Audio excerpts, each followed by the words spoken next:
আসসালামু আলাইকুম শেখ। আসসালাম রহমতুল্লাহ বরকাত। জি, শেখ আমি ঢাকা বাংলাদেশ থেকে বলতেছি। বলেন। জি শেখ, আমি আপনার একটা মাসলা জানলাম আপনার থেকে যে বিদাতীদের পেছনে সালাত আদায় করা যাবে যদি তারা আকীদাগত বিদাতি না হয়। তো আমি হুম। আমি বা কয়েকটা আকিদার হাদিস। হয়তো বেদাত, কিন্তু আকিদার এমন বেদাত নয় যে কুফরিতে চলে যাচ্ছে। আকিদারই বেদাত, বেদাত তো আকিদা বিষয়। কারণ এটা আকিদা নয় যে মিলাদ করা যাবে, মিলাদ করা মুস্তাহাব, এটা তো আকিদারও বিষয়। কিন্তু কথা হচ্ছে যে যেন সেই বেদাতটা কুফরির বেদাত না হয়। জি। আচ্ছা, জি হুম। জি। তো আমি দুইটা হাদিস পাইলাম এরকম যে আবু সাইদ খুদরি রাদিয়াল্লাহু আনহু যখন মারওয়ানের যুগে আহ, ইয়া ঈদগাহ হুম। মাঠ থেকে সে চলে আসছে সালাত আদায় না করে, ওই যে হুম। ওই হাদিসটা তো বুঝতে পারছেন। আরেকটা হাদিস হচ্ছে যে ইবনু উমর রাদিয়াল্লাহু আনহু সে পুনরায় তাসবিহ করার কারণে, পুনরায় সালাতে আহ্বানের কারণে সে এখান থেকে চলে আসছেন, বলছে এটা বিদআত। তো এই দুইটা আমার কাছে মনে হচ্ছে যে দুইটা আমলগত বিদআত, তো এই কারণে তারা সাহাবীরা তারা চলে আসছেন, বিদআতের অনুসরণ করে নাই বিদআতি। হ্যাঁ, হ্যাঁ। তো এই জিনিসটা কি আসলে ঠিক আছে যে আমলগত বিদআতের কারণেও, আমলগত বিদআত দেখার কারণে তারা ঘৃণার কারণে তারা চলে আসছে, তাদের আনুগত্য করেন নাই? এবং রাসূল সাল্লাল্লাহু আলাইহি ওয়াসাল্লাম বলছেন যে তোমরা বিদআতের আনুগত্য করো না, অনুসরণ করো না। তো আমার কাছে জিনিসটা মনে হইতেছে এরকম হাদিস দুইটা দেখার পরে যে আমলগত বেদাত থাকার পরেও সাহাবীরা তাদেরকে আনুগত্য করেন নাই।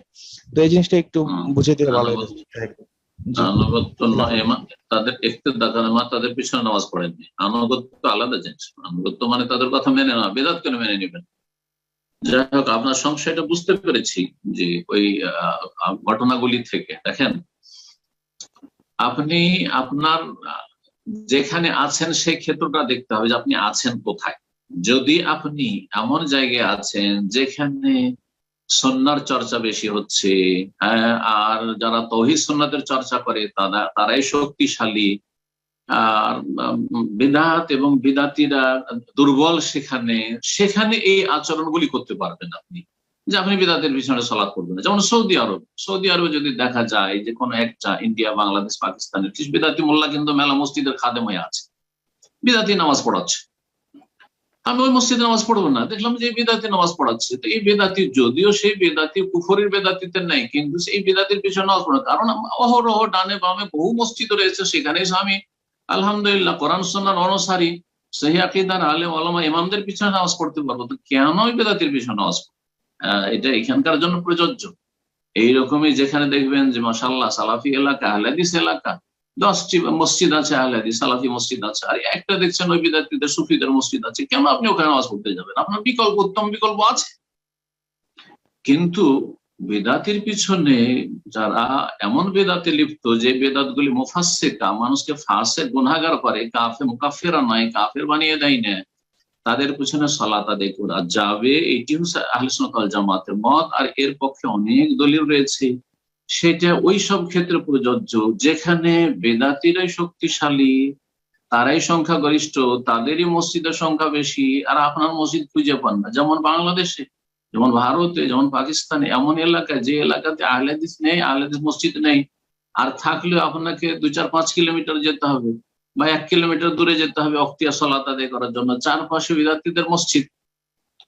তাহলে কি করবেন আপনি? ঘরে সালাত আদায় করবেন না? মোটেই জায়েজ নয় ঘরে সালাত আদায় করা। বেদাতি বলে আপনি দেওবন্দের পিছনে সালাত পড়বেন না, আপনি ইখওয়ানির পিছনে সালাত পড়বেন না, আর আপনি ঘরে নামাজ পড়বেন, জায়েজই নয়। এর অনেক দলিল রয়েছে, তার মধ্যে স্পষ্ট দলিল সবার জানা রয়েছে। হাজ্জাজ বিন ইউসুফ জালেম হজের ময়দানে, মেনাতে, আরাফাতে, মাশায়ের মুজদালিফায় নামাজ পড়াতে ইমামতি করত, আর তার পিছনে প্রখ্যাত সাহাবী আব্দুল্লাহ বিন উমর রাদিয়াল্লাহু তাআলা আনহু ইক্তেদা করতেন। জোহরের সালাতে বিলম্ব করছে, সালাতে টাইম হয়ে গেছে, মেনায় আসছে না, খেমা থেকে বেরিয়ে হাজ্জাজ বিন ইউসুফ জালেম ঘুমিয়ে আছে, আরামসে উঠছে, খেমার কাছে গিয়ে বলছেন, ইন কুনতা তুরিদু সুন্নাহ ফাআজ্জিল বিস-সালাহ, যদি আপনি সুন্নতের অনুসারী হতে চান তাহলে তাড়াতাড়ি নামাজ পড়ান, সালাতে দেরি হয়ে যাচ্ছে। তো অন্যায়ের প্রতিবাদ করেছেন উত্তম পন্থায় এবং হকের দাওয়াত দিয়েছেন, কিন্তু গুমরাহর পিছনে পাপীর পিছনে, ফাসেকের পিছনে, খুনির পিছনে সালাত আদায় করেছেন। হাজ্জাজ বিন ইউসুফের মতো জালেম কি আছে উম্মতে? এখন এরকম জালেম পাওয়া মুশকিল হয়েছে। তারপরেও হাজ্জাজ বিন ইউসুফ কোন নাস্তিক ছিল না, মুনাফিক ছিল না, ফাসেক ছিল, খুনি ছিল সে। আজকাল তো অনেকে আবার ওই টাইপের আছে যাদের মধ্যে নেফাক রয়েছে। তো যাই হোক, ওই দিক থেকে হাজ্জাজ বিন ইউসুফ ভালো ছিল, কিন্তু খুনি হওয়ার দিক থেকে আজকাল এত বড় খুনি মনে হয় পৃথিবীতে খুব কমই আছে মুসলিমদের মধ্যে, মুসলিম জালেমদের মধ্যে। তো এই হাজ্জাজ বিন ইউসুফের পেছনে বড় বড় সাহাবায়ে কেরাম সালাত আদায় করেছেন। সুতরাং আপনি ফাসেকের পিছনে, সুদখোরের পিছনে, সুদখোর সালাত শুরু করে দিয়েছে, বলে না না না ও নামাজ শুরু করে আমি নামাজ পড়বো না। ইমাম একটা বিদাতি আছে, নামাজ শুরু করে দিয়েছে মসজিদে, আমি ওর পিছনে নামাজ পড়বো, আর এক জামাতে পড়বো, জায়েজ নয় এটা। অথবা আমি বাড়িতে গিয়ে নামাজ পড়বো, এটা জায়েজ নয়। এটা হচ্ছে বিচ্ছিন্নতা, বিচ্ছিন্নতা হারাম। তো আশা করি কোরআন এবং হাদিসের সবগুলি দলিল সামনে রেখে সমন্বয় করবেন। এটা হচ্ছে দিন বুঝা সঠিকভাবে। আর আপনি ওই যে দুটো ঘটনা থেকে যেটা বুঝেছেন ওটা আংশিক বুঝলেন, দুটো নিলেন, আর বাকি শত শত দলিল কোরআন এবং হাদিসের সেগুলিকে উপেক্ষা করলেন। এইভাবে দিনের ফতোয়া নেওয়া যায় না এবং এইভাবে দিনের উপর আমল করা যায় না। জি, জাযাকাল্লাহ।